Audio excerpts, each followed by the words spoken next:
সাথে যুক্ত হচ্ছেন সহকর্মী মাসুদুর রহমান।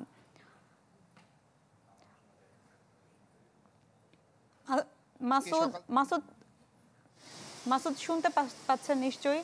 ট্রাইব্যুনালে আজ সার্বিক পরিবেশ কেমন দেখলেন, একটু বিস্তারিত জানাবেন।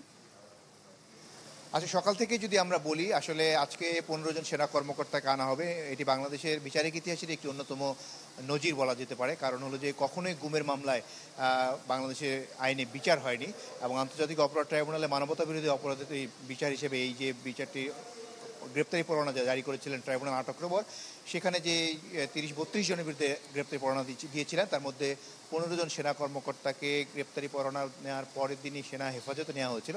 তাদেরকে আজকে আনুষ্ঠানিকভাবে ট্রাইব্যুনালে প্রডিউস করা হয়। ট্রাইব্যুনাল এর পরিবেশ যদি বলি, সকালে তাদের 7টার পরে আনা হয়। এর আগেই গণমাধ্যম কর্মীদের উপস্থিতিতে ট্রাইব্যুনালে একেবারেই পিনপতন নিরাপত্তা ছিল।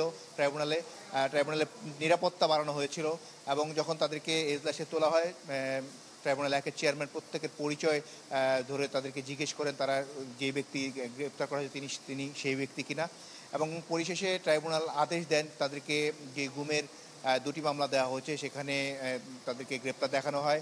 একটি খুনের মামলা ছিল, গুমের 2 মামলায় 13 জন এবং 28 জনকে খুনের মামলায় কর্নেল রেদওয়ান সহ 2 জন, মোট 15 জনকে গ্রেপ্তার দেখিয়ে ট্রাইব্যুনাল তাদেরকে কারাগারে পাঠান। এখানে একটি বিষয় বাকবিতণ্ডা বলা যায়, যে তর্ক হয় যে তাদেরকে গ্রেপ্তার করে আনা হয়েছে নাকি তারা স্বেচ্ছায় আত্মসমর্পণ করেছেন।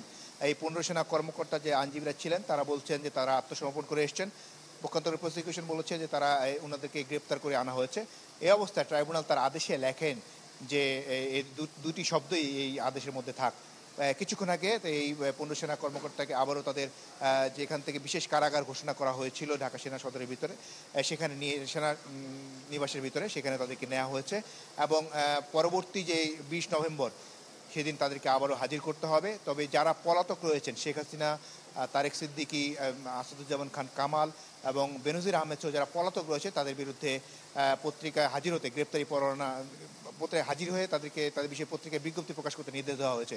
এবং যে কর্নেল রেদওয়ানের যে মামলাটি রয়েছে, যেটি রামপুর 28 জনকে গুলি করে মারা হয়, সেখানে সেই মামলাতে 5 নভেম্বর তাদেরকে পলাতকদের বিরুদ্ধে পরোয়ানা ফেরত পাঠানো হয়েছে। তবে এটি অন্যতম একটি নজির হয়ে থাকলো বাংলাদেশের ইতিহাসে, কারণ গুমের মামলা এই প্রথম।